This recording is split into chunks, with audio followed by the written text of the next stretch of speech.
এবারে অন্য প্রসঙ্গ, ইনকিলাব মঞ্চের মুখপাত্র শরীফ ওসমান হাদী হত্যা মামলার চার্জশিট দিয়েছে ডিবি। হাদী মারা যাওয়ার ২০ দিনের মাথায় ঢাকা মহানগর গোয়েন্দা পুলিশ মঙ্গলবার আদালতে হত্যার মূল পরিকল্পনাকারীর ঢাকা মহানগর উত্তর যুবলীগের সাংগঠনিক সম্পাদক তাইজুল ইসলাম চৌধুরী বাপ্পি ও ফয়সাল করিম সহ ১৭ জনের বিরুদ্ধে চার্জশিট দাখিল করে।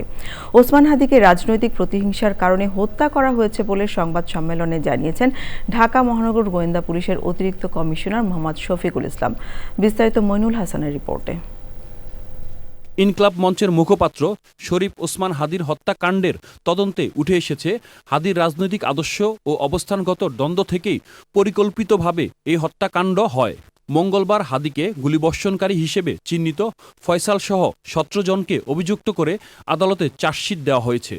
ডিএমপির মিডিয়া সেন্টারে প্রেস ব্রিফিংয়ে কথা জানান ডিবি প্রধান মোহাম্মদ শফিকুল ইসলাম। ডিবি জানিয়েছে, ঢাকা উত্তর সিটি কর্পোরেশনের ৬ নং ওয়ার্ডের সাবেক কাউন্সিলর ও ঢাকা মহানগর উত্তর যুবলীগের সাংগঠনিক সম্পাদক তাইজুল ইসলাম চৌধুরী ওরফে বাপ্পি এই হত্যাকাণ্ডের নির্দেশদাতা। বাপ্পির পরিকল্পনাতেই ক্যাডার বাহিনী নিয়ে এই হত্যাকাণ্ড সম্পূর্ণ করা হয়। তিনি ইনকিলাব মঞ্চের মুখপাত্র হিসেবে ভিন্নধর্মী রাজনৈতিক ধারার সূচনা করেন। বিভিন্ন সময়ে কার্যক্রম নিষিদ্ধ আওয়ামী লীগ ও নিষিদ্ধ ঘোষিত ছাত্রলীগ সংগঠনের বিগত দিনের কার্যকলাপ সম্পর্কে তিনি সভা সমাবেশ, ইলেকট্রনিক ও সোশ্যাল মিডিয়ায় বিভিন্ন রকম সমালোচনামূলক জোরালো বক্তব্য প্রদান করেন। চার্জশিট দেওয়া ১৭ জনের মধ্যে ১১ জন গ্রেপ্তার এবং ৬ জন পলাতক রয়েছে। তারা হলেন শুটার ফয়সাল, মোটরসাইকেল চালক আলমগীর, যুবলীগ নেতা বাপ্পি, ফয়সালকে পালাতে সহায়ককারী ফিলিপ, ফয়সালের বোন জেসমিন ও বোনের জামাই মুক্তি মাহমুদ। আর শুটার ফয়সাল করিমের ভিডিও বার্তাগুলো সঠিক বলে ফরেনসিক পরীক্ষায় নিশ্চিত হয়েছে ডিবি।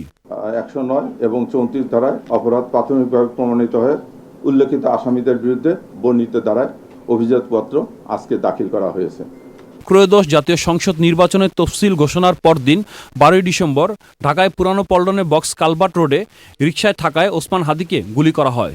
পরে সিঙ্গাপুরে চিকিৎসাধীন অবস্থায় মারা যান শহীদ ওসমান হাদী। Mainul Hasan, channel I, Dhaka.